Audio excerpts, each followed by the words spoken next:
Well, it looks like the economic crisis is over. Last week it was discovered in Washington that the Cash for Clunker campaign worked. The program has been heralded as a fantastic success.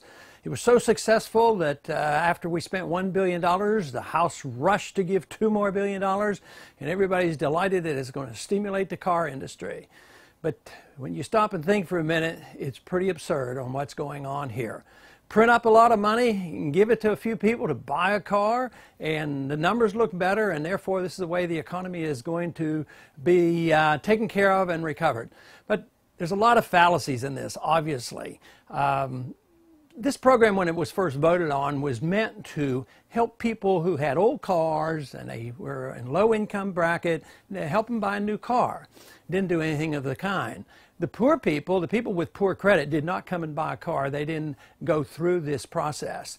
Matter of fact, this program is being paid for by the poor people because they're taking the clunkers off the highway. They're deliberately calling these in. If they do end up in these car lots, they're purposely destroyed, which undermines the very market that the poor people depend on. Not only that, the poor end up paying a bigger price for this than anybody else because there really is no money in the bank. We know that.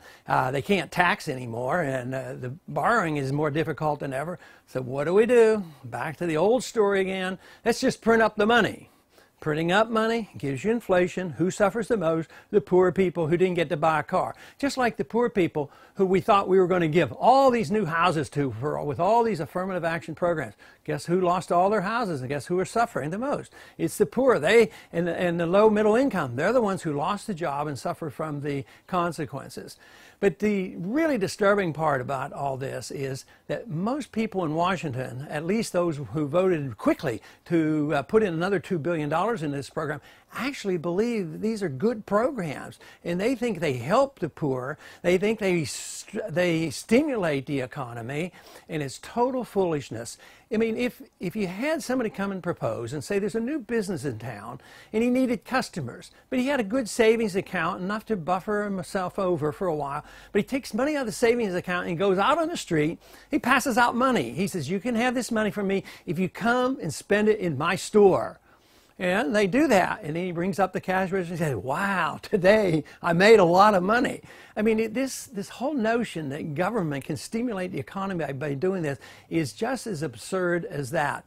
So we still obviously have a long way to go. And for right now, you know, the markets and others are starting to feel a little bit better, but quite frankly, I think that we're just digging a bigger hole for ourselves.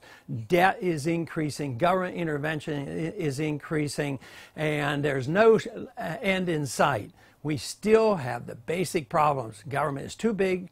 They spend up too much money. They interfere too much in all our personal activity, overseas activity, our economic activities, and they're dependent on deficits. They're dependent on regulations. They're dependent on the Federal Reserve to keep printing money. But I'm working on the assumption that time is running out. We are doing well in trying to expose the Fed for what they're really up to, but time is running short, and I would anticipate in the next year or two, people aren't going to be cheering and saying, the only thing that we need now is another Cash for Clunker program. It worked for cars. Why can't it work for everything else? But truth will win out in the end, and I think this absurdity of last week and this argument that we just pass out cash and they buy cars is a help to the economy, a complete fallacy.